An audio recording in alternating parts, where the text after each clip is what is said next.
주님께서 여러분과 함께 마르코가 전한 거룩한 복음입니다. 주님 영광 받으소서.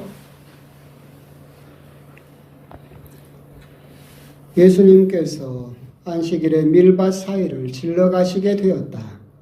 그런데 그분의 제자들이 길을 내고 가면서 밀 이삭을 뜯기 시작하였다.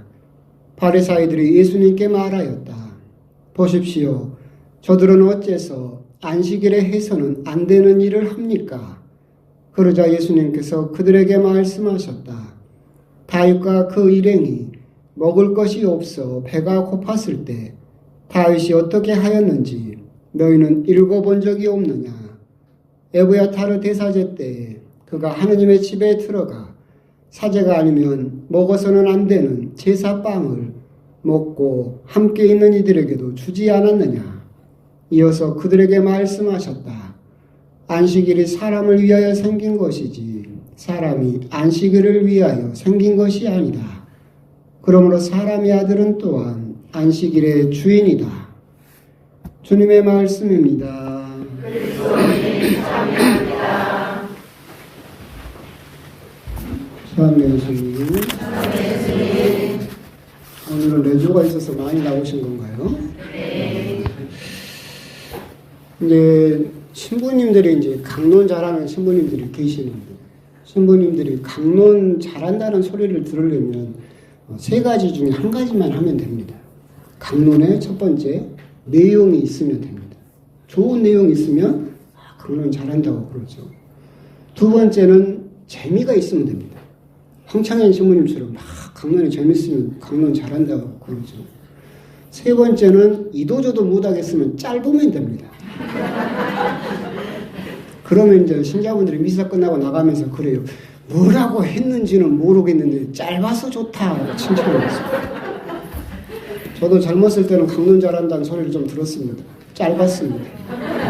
7분 만에 탁 끊고 있는데 예, 죄송하지만 이제 저도 나이가 드니까 서서히 길어지기 시작해가지고 요즘은 제가 생각을 해보니까 주일 강론보다 평일 강론이 더 길어요. 주일은 그래도 일주일에 한 번 오시잖아요. 그분들한테 길게 하면 좋은 소리 못 듣잖아요.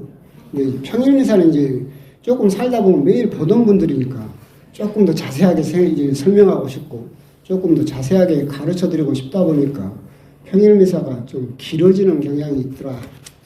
어쩌겠습니까? 세 가지 다 못하니까 포기해야죠. 오늘 복음은 이제 안식일 논쟁이죠. 안식일이라고 한다면 보통 이스라엘에서는 우리들은 해가 뜨면 하루가 시작한다라고 생각을 하는데 이스라엘 사람들의 하루는 해가 져야 시작합니다. 그래서 금요일 저녁 6시경에 해가 떨어져서 토요일 저녁 해 떨어지기 전까지가 안식일이거든요. 그게 이제 이스라엘의 규정인데 원래 이 안식일은 굉장히 획기적인 거였습니다. 그러니까 이스라엘 백성이 살던 그 고대 근동 거기에서는 우리나라처럼 지금 우리는 10진법을 쓰잖아요. 1, 2, 3, 4, 5, 6, 7, 8, 9, 10 하면 한 바퀴 돌고 가죠. 고대 근동에서는 60진법을 썼어요. 한 바퀴 도는데 60까지 가야 돼요. 그러니까 이게 지금도 남아있는 게 1시간이 몇 분이에요? 그렇죠. 1분이 몇 초예요? 60초죠. 한 바퀴 돌면 몇 도예요? 360도죠. 60, 60, 60, 60에서. 그게 아직까지도 남아있는 그 잠재거든요. 그러니까 생각을 해보면 여러분들은 그래도 이제 이스라엘 여망이긴 하지만 적어도 일주일에 한 번씩만 며칠에 한 번 쉽니까? 7일에 한 번은 쉬잖아요. 그럼 그때 사람들은 며칠에 한 번 쉬는 거예요? 60일에 한 번 쉴 수 있다라는 생각이 들 정도로 한 바퀴 도는데 60일이 걸립니까? 그런데 갑자기 하나님께서 이스라엘 백성을 통해서 며칠마다 쉬라고 그러시는 거예요? 7일에 한 번 쉬어라. 근데 너희들만 쉬는 것이 아니라 누구도 다 쉬어라? 종들의 동물들까지 쉬어라. 얼마나 획기적인 그 당시는 혁명이었죠. 하나님께서 그렇게 쉬라고 하신 이유는 다 사람을 위해서, 동물을 위해서, 살리기 위해서. 그 당시에 생각을 해보시면 60바퀴를 돌아야 겨우 하루 쉴까 말까인데 7일에 한 번씩 종들이건 노예건 사람이건 동물이건 쉬어야 된다라고 하는 것은 굉장히 큰 복지죠. 사람을 살리기 위한 일이었어요. 근데 이제 성경책을 보게 되면 구약의 이 이스라엘 백성들도 안식일을 잘 안 지켰어요. 별로 중요하게 생각을 안 했었고, 뭐 지금처럼 이렇게 목숨 걸고 지키지는 않았었죠. 근데 이제 이 안식일을 목숨 걸고 지키기 시작한 게 언제부터냐면 구약의 이스라엘 역사에서 나라가 멸망한 뒤에 바벨로니아라는 제국에 의해서 예루살렘이 함락되고 성전이 파괴된 뒤에 왜 우리나라가 멸망당했을까? 그 왜 우리 성전이 파괴됐을까 생각을 해보니까 율법을 제대로 안 지켜서 그런 것 같아요. 그래서 그때부터 굉장히 율법에 대한 준수를 강조하게 됩니다. 그래서 굉장히 율법 중에서도 특히 안식일에 대해서 굉장히 강조를 하게 되고 그것도 굉장히 요구하게 되죠. 그래서 이제 어느 정도까지 강화가 되느냐라고 한다면 10계명을 쪼개가지고 여러분도 아는 바와 같이 613개의 계명으로 만듭니다. 10계명이 613개나 되는 계명으로 바뀌어요. 이게 나중에 또 어떻게까지 되냐면 이 613개의 계명이 1633개의 세칙으로 바뀝니다. 계명 하나가 막 세칙이 붙어요. 다 합하면 1633개나 되는 거예요. 그 중에 이제 안식일 계명은 그 중에서 1521개예요. 40개 중에서 1500개면 별로 안 되네요. 아니, 생각을 해보십시오. 안식일은 하루죠. 하루에 하지 말라는 게 1521개면 여러분들 살 수 있을 것 같아요? 못 살아요. 거기 보면 어떤 것까지 있느냐면 길을 걷다가 바닥에 침을 뱉지 마라. 침이 떨어져서 흙이 동그랗게 말아지면 그것은 노동이다. 그죠? 안식일에는 거울을 보지 마라. 거울을 보다가 혹시라도 흰머리를 뽑으면 그것은 노동이다. 화장실에서 화장지를 뜯지 마라. 뜯으면 노동이다. 그러니까 안식일 전에 화장지를 미리 뜯어놔야 돼요. 실제로 정말로 농담이 아니라 숫자를 써도 2자 이상 쓰면 안 돼요. 노동이에요.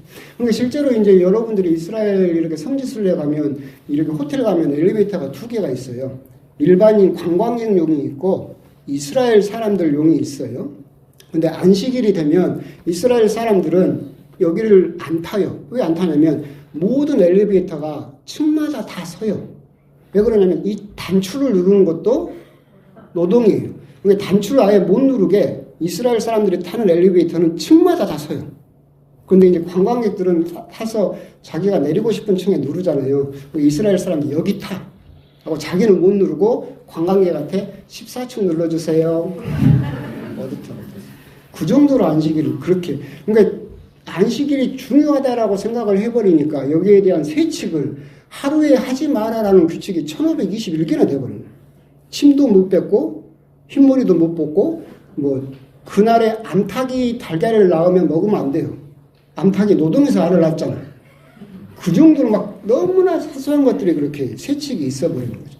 그러니까 결국 어떻게 돼버렸느냐면 하느님께서 그 당시에 육십진법이 다스리던 세상에서 7일마다 한 번씩 쉬라고 사람이건 동물이건 살리기 위한 법을 만들어줬어요. 근데 이게 어떻게 변해버렸어요? 이제는 사람을 짓누르는 법으로 만들어버렸어요. 사람을 죄인으로 만들어버렸죠. 10계명은 10명의 죄인을 만들어냈다라고 한다면 1633개의 세칙은 이제 죄인을 몇 명 만들어내는 거예요?